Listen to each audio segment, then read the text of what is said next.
ये मुनीमा मजारी की world famous speech का हिंदी ट्रांसलेशन है। इसे सुनकर शायद आपकी आंखों में आंसू आ जाएं, लेकिन आज ये स्पीच आपको अंदर से बदल कर रख देगी। आपके जीवन में कुछ घटनाएं ऐसी होती हैं कि वे आपके डीएनए को बदल देती हैं। वे आपको अंदर से पूरी तरह से तोड़ देती हैं, लेकिन वे घटनाएं आपको आपका सर्वश्रेष्ठ रूप देती हैं। और ऐसा ही कुछ मेरे साथ हुआ। मैं 18 साल की थी जब मेरी शादी हो गई। मेरे पिताजी चाहते थे कि मैं शादी कर लूं, और मैंने सिर्फ इतना ही कहा कि अगर आपको इससे खुशी मिलती है तो हाँ, मैं करूँगी। लेकिन ये कभी भी एक हैप्पी मैरिज नहीं थी। शादी के ठीक 2 साल बाद मेरी कार का एक्सीडेंट हो गया। किसी कारण मेरे पति को नींद आ गई और कार खाई में जा गिरी। वह खुद तो कार से कूदने में कामयाब रहे, उन्होंने खुद को बचाया।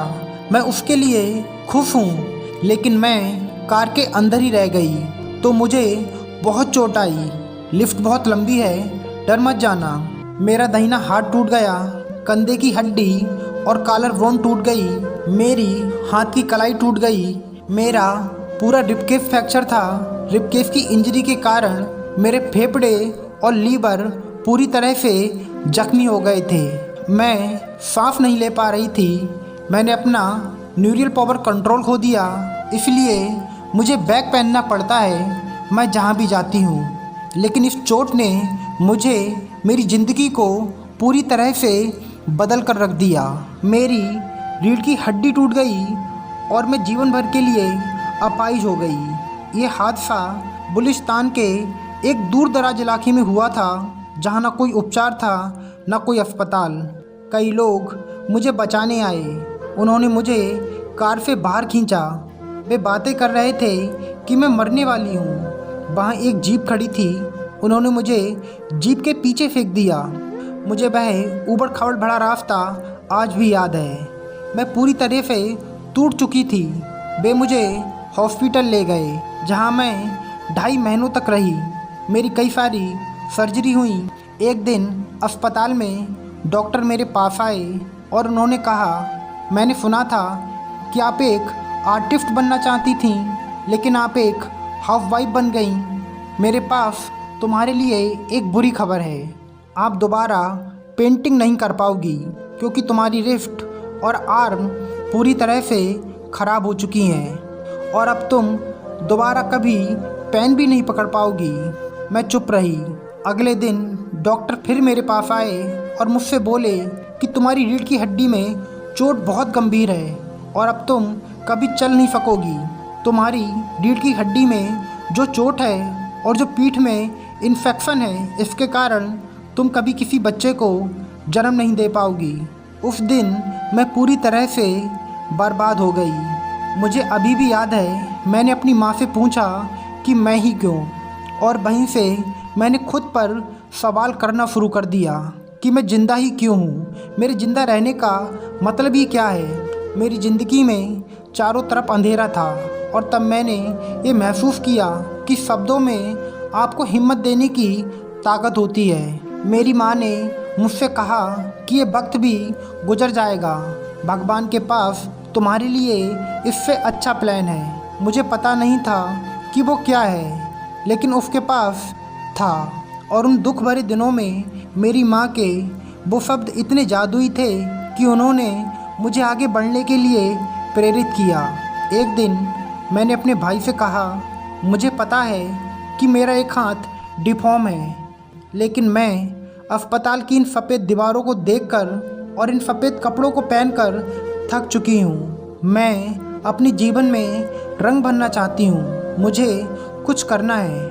मेरे लिए कुछ कलर लाओ, मैं पेंट करना चाहती हूँ। इसीलिए मैंने सबसे पहली पेंटिंग अपनी डेथ बेड पे बनाई थी। ये सिर्फ एक पेंटिंग या मेरे अंदर का जुनून नहीं था, ये मेरी थेरेपी थी। तो इस तरह मैंने अपने 2.5 महीने अस्पताल में बिताए। फिर मुझे छुट्टी मिली और मैं अपने घर वापस आई, और मुझे एहसास हुआ कि मेरी पीठ में बहुत सारे अल्सर हो गए हैं, मेरे पूरे शरीर में बहुत सारे संक्रमण थे, बहुत सारी एलर्जी थी। इसीलिए डॉक्टर चाहते थे कि मैं बिस्तर पर सीधे लेट जाऊं। लेकिन 6 महीने या 1 साल के लिए नहीं बल्कि 2 साल तक, तब तक मैं एक कमरे में बिस्तर पर पड़ी रही और खिड़की के बाहर मैं पक्षियों की चहचहाहट सुनती रही और सोचती रही कि एक समय आएगा जब मैं परिवार के साथ बाहर घूमने जाऊंगी।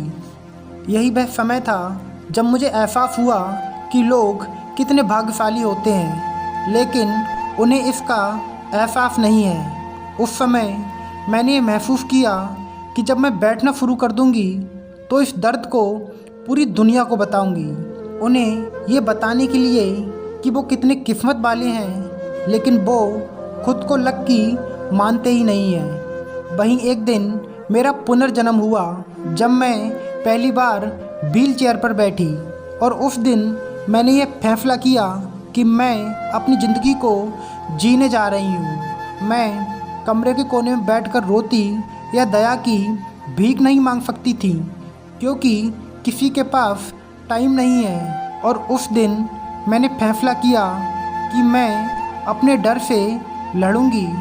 हम सभी को डर है, ज्ञात भय का, अज्ञात भय का, लोगों को खोने का डर, हेल्थ का, पैसे का।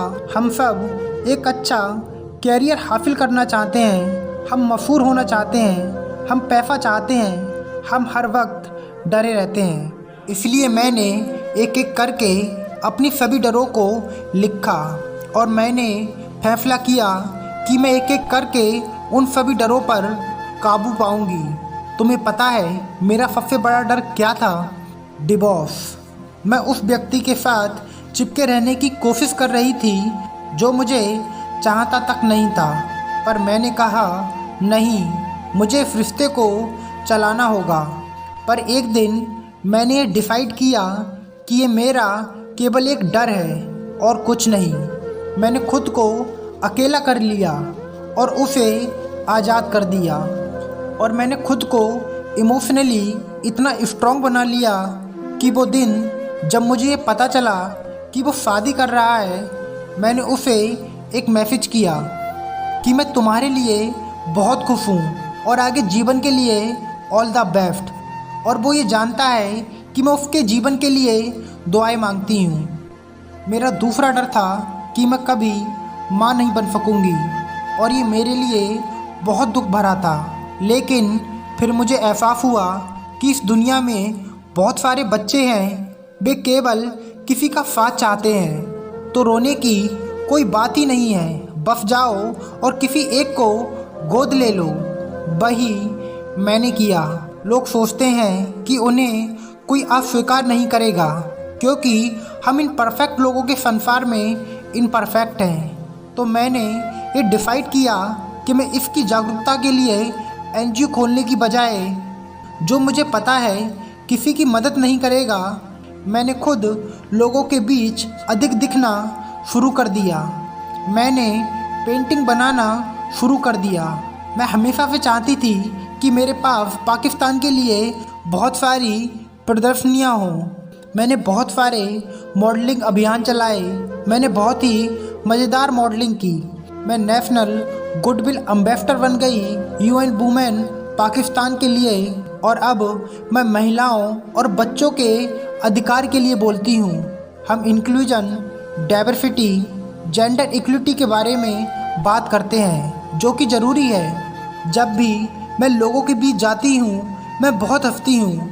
लोग मुझसे पूछते हैं कि आप हमेशा मुस्कुराते हुए थकती नहीं हो, इसका क्या कारण है? मैं हमेशा से एक बात कहती हूँ, मैंने उन चीज़ों के बारे में सोचना बंद कर दिया जिन्हें मैंने खो दिया, जिन लोगों को मैंने खो दिया।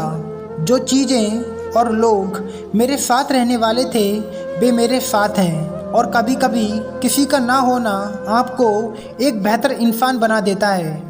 कभी कभी हम उन चीज़ों के बारे में सोचने में बहुत व्यस्त रहते हैं जो हमारे पास ही नहीं है, लेकिन जब आप खुद को जैसे हो वैसा स्वीकार कर लोगे तो ये आपको अंदर से हिम्मत देगा।